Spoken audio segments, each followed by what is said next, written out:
Rabbi इश्रह ली सदरी वयस्सिर ली अमरी वाहलुल उक़दतम मिन लिसानी यफ़क़हू क़ौली। रब्बी आऊज़ु बिका मिन हमाज़ातिश शैतान व आऊज़ु बिका रब्बी याहदुरुन। আজকের প্রসঙ্গ মৃত্যুর সময় ও ভাগ্য বা তাকদীর কি পূর্ব নির্ধারিত? এই প্রসঙ্গে আজকের আলোচনা। প্রাসঙ্গিক আলোচনা। মৃত্যুর সময় দুটি, একটি নির্দিষ্ট পরিবর্তনীয়, অপরটি নির্ধারিত অপরিবর্তনীয়। তবে মৃত্যুর সময় সম্বন্ধে আমাদের বেশিরভাগ মানুষের ধারণা হলো মৃত্যুর সময় শুধু নির্ধারিত। মৃত্যুর সময় শুধু নির্ধারিত। যদি তাই হতো তাহলে গড়ায়ু, অপমৃত্যু, আত্মহত্যা মহাপাপ, সতর্কতা অবলম্বন করা এই সমস্ত কথাগুলো আসতো না। এই ব্যাপারে কোরআন কি বলে দেখুন। সূরা আনাম আয়াত নম্বর 2। আল্লাহ তোমাদেরকে মাটি হতে সৃষ্টি করেছেন, অতঃপর মৃত্যুর একটি সময় নির্দিষ্ট করেছেন আর একটি নির্ধারিত কাল আল্লাহর নিকট জানা রয়েছে, অতঃপর তোমরা কি সন্দেহ করো?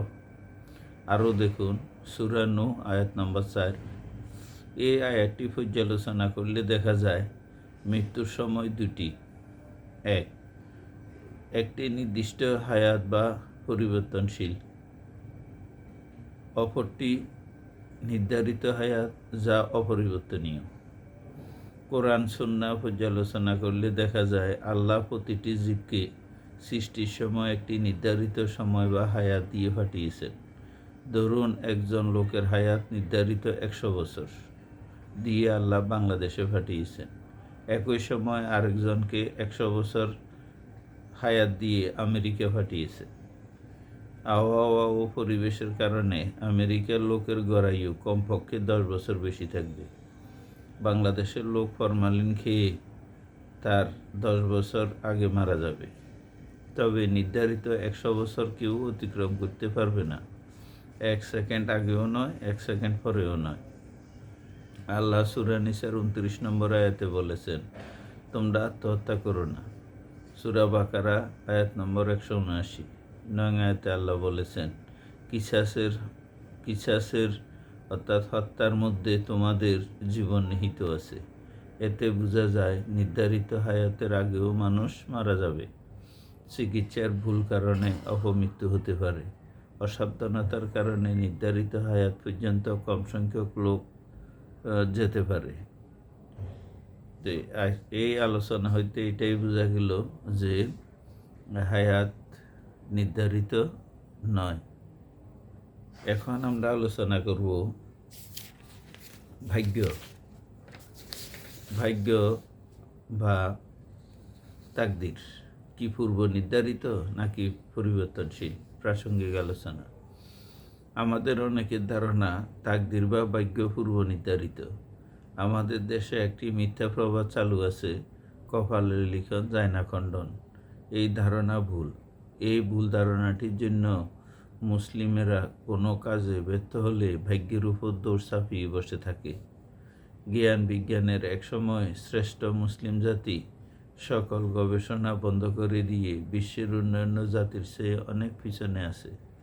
মহাকাশ, সাবমেরিন, পারমাণবিক বোমা বানানোকে তারা অপ্রয়োজনীয় মনে করছে। সব ভাগ্যের উপর দিয়ে বসে আছে। অথচ আল্লাহ কি বলে দেখুন। সূরা রাত আয়াত নম্বর 11। নিশ্চয় আল্লাহ কোনো জাতির ভাগ্যের পরিবর্তন করেন না যতক্ষণ পর্যন্ত ওই জাতি তার নিজের ভাগ্য পরিবর্তনের চেষ্টা না করে।